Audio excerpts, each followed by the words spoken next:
당신의 마음속에도 그런 날들이 있었지요.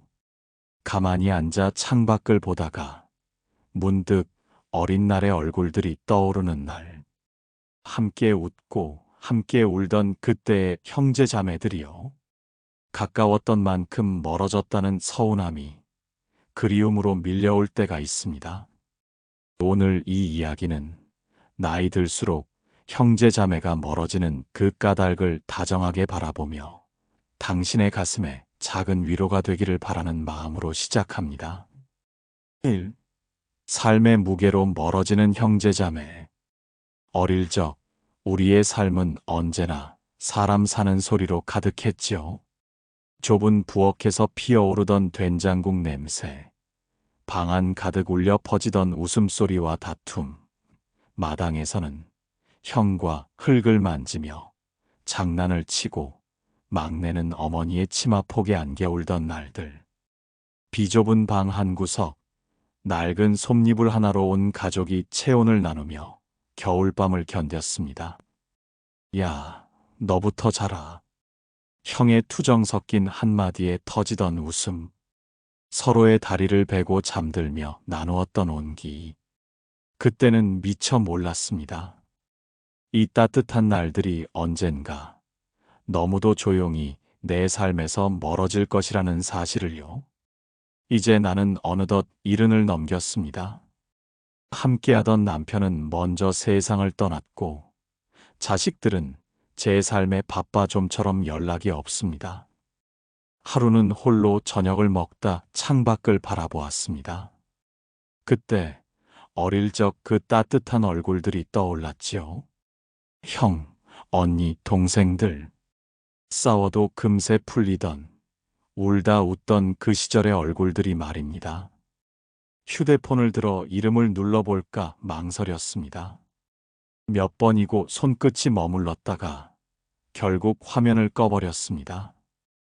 혹여나 바쁠까봐, 혹시나 내가 짐이 될까봐, 아니면 오랜 침묵이 어색함으로 흘러버릴까봐, 그렇게 망설이며 또 한 번 형제들의 얼굴을 마음속에만 꾹 눌러 담았습니다. 큰 언니는 병든 남편을 간병하느라 지쳐 있고, 막내는 자식 문제로 밤잠을 설친다 합니다. 둘째 오빠는 허리 통증으로 병원 문턱을 자주 넘는다고 들었습니다. 다들 저마다의 무게를 지고 살아갑니다. 그리고 그 무게는 너무도 커서 서로 안부를 챙기고 마음을 나눌 여유조차 허락하지 않습니다. 가끔은 마음 한구석에서 서운함이 올라옵니다. 내가 아프면 누가 찾아와 줄까? 어릴 적 그렇게도 가까웠던 사람들이 지금은 왜 이리 멀게만 느껴질까? 하지만 이내 깊은 숨을 내쉬며 마음을 다잡습니다. 아니야. 그들도 나처럼 하루하루를 버티고 있을 거야. 다들 자기 삶이 버거워서 그런 거겠지. 나이가 들수록 깨닫게 됩니다. 형제 자매는 여전히 내 마음 한켠에 살아있지만 삶이라는 무게 앞에서 서로를 다 지켜줄 수는 없다는 것을요. 그건 누가 나빠서가 아니라 우리 모두 살아내기 급하기 때문입니다. 그렇게 나는 어린 시절을 조용히 꺼내봅니다. 함께 울고 웃던 날들, 낡은 솜니불 아래서 주위를 견디던 밤들. 그 모든 기억들이 이제는 내 삶의 따뜻한 증명처럼 다가옵니다. 그 시절이 있었기에 지금의 내가 외롭지 않구나. 스스로에게 그렇게 말해봅니다. 그 말 한마디가 마음을 다독이고 내 인생을 향한 자비의 눈빛을 다시 떠올리게 합니다. 부처님께서는 생이란 모든 존재가 제각기 짐을 지고 걸어가는 길이라고 하셨습니다. 그리고 그 짐의 무게는 서로 다를 수밖에 없기에 때로는 서로를 기다려주는 자비가 필요하다고 하셨습니다. 그 자비란 멀어진 형제 자매를 원망하지 않는 마음. 그들 또한 버거운 짐을 지고 하루하루를 살아내고 있다는 사실을 있는 그대로 바라보는 연민입니다. 우리 모두에게 그런 자비의 마음이 깃들 수 있기를. 그리하여 언젠가 다시 마주할 수 있는 날이 온다면 서먹함보다 따뜻한 웃음이 먼저 번질 수 있기를 바랍니다. 이 어린 시절의 상처가 남긴 거리. 그 시절을 떠올리면 마음 한켠이 여전히 저릿합니다. 형제 자매 사이에는 웃음만 있었던 것이 아니라 말없이 쌓여간 서운함과 작은 상처들이 고요히 남아 있었습니다.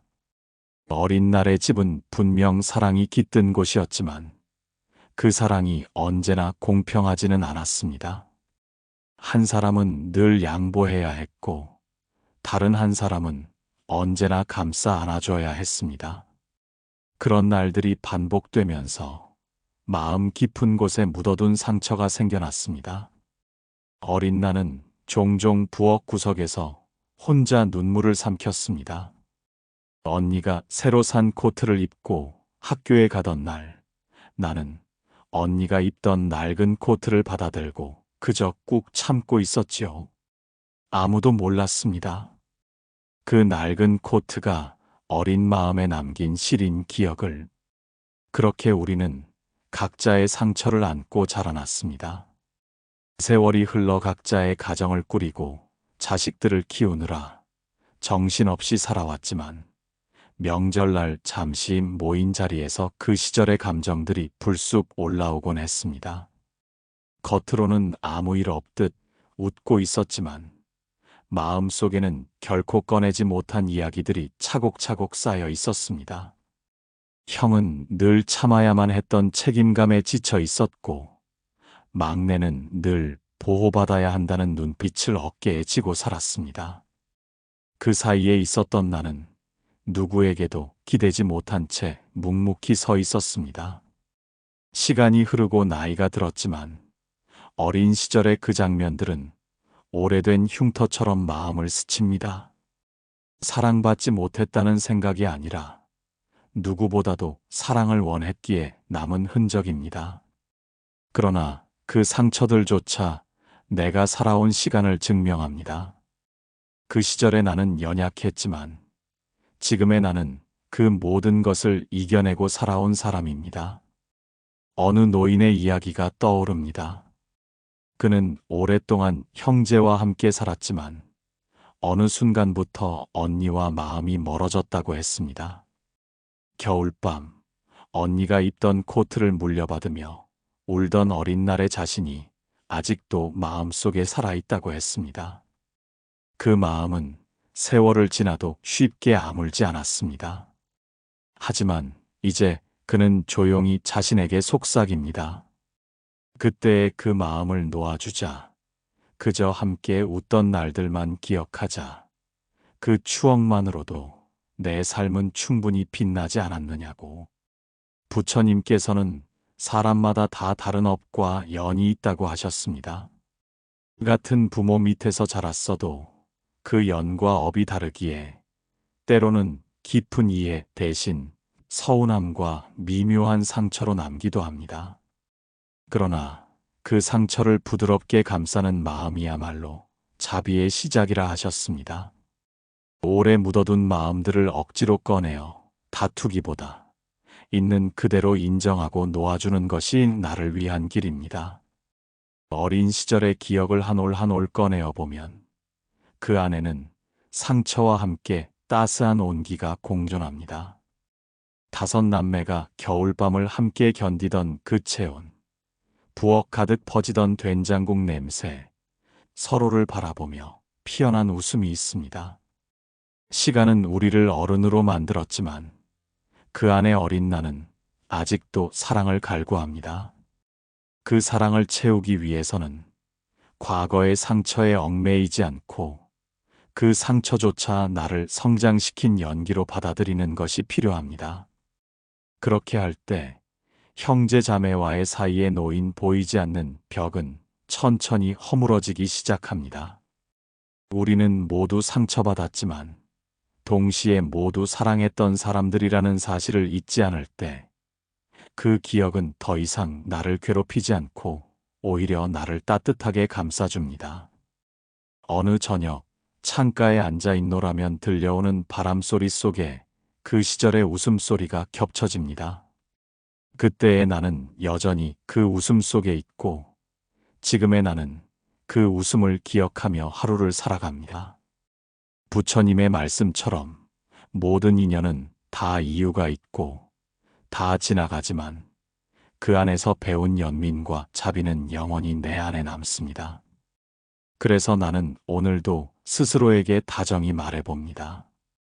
그때의 그 마음을 이제는 놓아주자. 그리고 그 추억을 자비로 감싸 안아 내 마음이 조금 더 따뜻해지도록 하자. 3. 부모님의 유산이 남긴 갈라짐과 그 속의 자비. 세월이 흘러 부모님이 세상을 떠나신 뒤 남겨진 것은 낡은 집 한 채, 오래된 장롱, 몇 장의 서류뿐이었습니다. 그러나 그 작은 것들이 형제자매의 마음을 조용히 갈라놓는 순간이 찾아옵니다.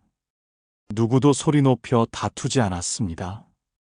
대신 각자의 계산기 위로 굳은 손가락이 천천히 움직일 때 마음속의 온기가 서서히 식어갔습니다. 그 집에는 부모님의 손때가 가득 묻어 있었습니다. 부엌의 다듬이질 소리, 안방의 이불 속에 스며 있던 온기, 오래된 문짝마다 붙은 가족의 흔적이 남아 있었습니다. 하지만 형제들 앞에 펼쳐진 것은 숫자와 서류였고 그 순간 추억은 뒷전으로 밀려났습니다. 평생 부모님을 모시며 살아온 누군가는 조용히 그 집을 지켜왔습니다. 아버지께서 남기신 한마디가 있었습니다. 이 집은 네가 살아라. 고생 많았다. 그 말을 가슴에 품고 30년을 살아냈습니다. 한겨울에도 장작을 패고 부엌에 연기를 피우며 부모님의 곁을 지켰습니다. 하지만 부모님이 떠난 뒤 형제들이 모인 자리에서 들려온 말은 이랬습니다. 집 팔아서 법대로 나누자. 그 말을 듣는 순간 마음속 깊은 곳이 서늘해졌습니다. 자신이 지켜온 세월이 그저 숫자로만 계산되는 듯한 허무함이 스며들었습니다. 계약이 끝난 날, 그는 부엌 한 구석에 앉아 오랫동안 눈을 감았습니다. 어머니가 그 자리에 앉아 콩나물을 다듬던 모습이 눈앞에 선하게 그려졌습니다. 형제들과 나누었던 웃음소리가 멀리서 울려오는 듯 했습니다. 그러나 그 기억을 알아주는 이는 아무도 없었습니다. 사람들은 그렇게 말했습니다. 사람은 죽고 집은 남는다. 남은 집은 결국 사람의 마음까지도 망가뜨린다. 그 말이 너무도 서글프게 느껴졌습니다. 형제자매의 관계는 그렇게 숫자와 서류로 얽히기 시작했고 그때부터 가족이 아니라 계약처럼 변해갔습니다. 부처님께서는 세상의 모든 것은 덧없다고 말씀하셨습니다. 집도 재산도 우리가 움켜쥐려는 그 모든 것들도 언젠가는 흩어지고 사라질 것이라 하셨습니다. 그러나 형제자매와 나눈 따스한 인연은 눈에 보이지 않지만 마음속에 오래 남습니다. 진정 지켜야 할 것은 집도 돈도 아닌 서로를 향한 연민과 자비임을 그제야 깨닫게 됩니다. 삶을 걸어오며 고생한 손길과 눈물이 오래된 집의 벽마다 스며 있었음을 기억하면 그 집은 단순한 재산이 아니라 마음의 집이 됩니다. 그 마음을 다시 떠올리며 생각해 봅니다. 서로를 향해 쌓였던 서운함이 서류 한 장으로도 더 깊어지고 그 서운함이 벽이 되어버린다면 그 벽은 아무도 넘을 수 없는 상처가 됩니다. 그러나 그 벽을 허물어뜨릴 수 있는 것은 오직 자비로운 마음뿐입니다. 부모님의 재산은 나눌 수 있지만 부모님과 함께한 그 기억은 누구도 나눌 수 없습니다. 그것은 누구도 가져갈 수 없는 나만의 빛이기 때문입니다. 그래서 나는 조용히 속삭입니다. 나의 마음을 돈으로 재지 않겠다. 나의 사랑을 서류로 나누지 않겠다. 나는 그저 그 시절의 따뜻함을 내 안에서 품겠다. 세상은 늘 무상하게 흘러가지만 그 속에서 부처님은 놓지 말아야 할 것이 있다고 가르치셨습니다. 그것은 서로를 향한 진심과 연민입니다. 아무리 바쁘고 지쳐도, 아무리 서운함이 쌓여도 한때는 서로의 웃음을 지켜주던 존재들이었다는 사실을 마음속에 간직하면 됩니다. 그 기억이 내 삶을 다시 부드럽게 감싸 안아줍니다. 그렇게 마음속으로 그 집을 떠올릴 때마다 나는 여전히 그 집 부엌 한 구석에서 어머니의 등을 바라보며 자비의 마음을 배우고 있습니다. 형제들이 모여 웃고 떠들던 그날을 떠올리며 나는 그때의 사랑을 다시 품습니다. 그리고 천천히 숨을 고릅니다. 내 마음은 여전히 따뜻한 집을 품고 있다고, 그 마음으로 오늘도 살아간다고 다정히 자신에게 말해줍니다. 4. 자식 이야기와 노년의 쓸쓸함. 형제자매가 모인 자리에서는 늘 자식 이야기로 웃음이 오갔습니다.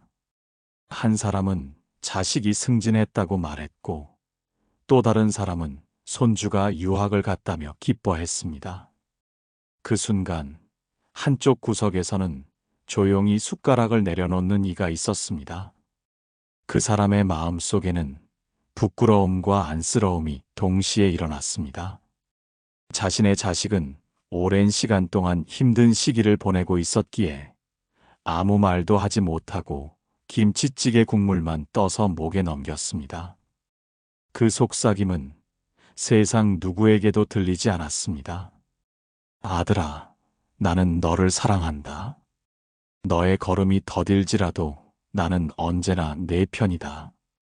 그 말은 목구멍을 지나지 못하고 가슴 속에만 남았습니다.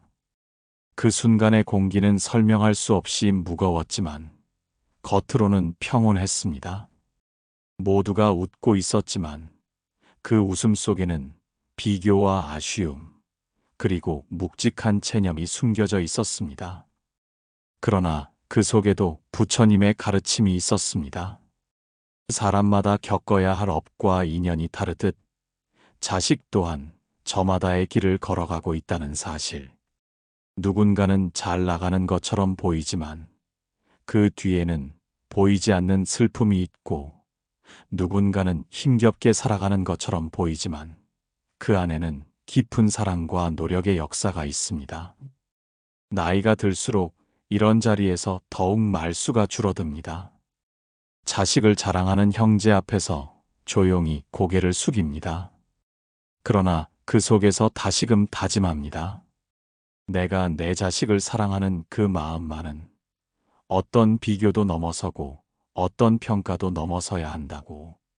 부처님은 말없이 그 자리에 앉아 있는 것 또한 연민의 한 모습이라 하셨습니다. 비교하지 않고 스스로를 있는 그대로 받아들이는 것, 그것이 곧 지혜라 하셨습니다. 세월이 흘러 어느 겨울밤, 혼자 이불 속에 누워있던 어느 어르신은 긴 숨을 내쉬며 창문을 바라보았습니다. 창밖으로 흩날리는 눈송이 하나하나가 오래된 추억처럼 내려앉았습니다. 생일을 맞았지만 그날 아무도 찾아오지 않았습니다. 전화도 울리지 않았고 문을 두드리는 소리도 들리지 않았습니다. 그 순간 마음속 깊은 곳에서 울컥하는 쓸쓸함이 올라왔습니다. 그러나 이내 따뜻했던 날들을 떠올렸습니다. 형제들이 모여 웃던 그 집의 부엌, 어린 날의 웃음, 다정하게 건네던 말들. 그것만으로도 충분히 사랑받았다고 자신을 다독였습니다. 부처님은 생이란 인연이 모였다 흩어지는 흐름 속에서 오직 지금 이 순간의 자비가 진정한 보물이라고 하셨습니다. 형제자매는 어린 날의 전부였습니다. 하지만 세월이 흐르고 각자의 삶이 무겁게 쌓여가면서 우리는 서로를 붙잡지 못한 채 멀어졌습니다. 그렇다고 해서 그 시절의 사랑이 사라진 것은 아닙니다. 그 사랑은 여전히 내 안에서 조용히 빛나고 있습니다. 내가 기억할 수 있는 한 그 사랑은 결코 사라지지 않습니다. 내가 지켜야 할 것은 과거의 형제자매가 아니라 지금 내 옆에 있는 사람들, 그리고 무엇보다 나 자신입니다. 내 마음 속에서 그들을 자비로 품을 때 그 따뜻함은 다시금 현재를 비추기 시작합니다. 오늘 이 긴 이야기를 마무리하며 당신의 마음에도 한 자락 따뜻한 빛이 스며들길 바랍니다. 당신이 떠올린 형제자매의 얼굴 속에서 서운함과 그리움이 교차했을지라도 그 속에는 분명 사랑의 흔적이 있습니다. 그 흔적을 다시금 품어 안는다면 지금의 당신은 더 이상 외롭지 않을 것입니다. 당신의 하루가 부드럽게 감싸지길, 당신의 마음이 평온하기를 진심으로 기도합니다. 부처님의 가르침처럼 모든 인연을 자비로 바라보며 오늘도 걸어가시길 바랍니다.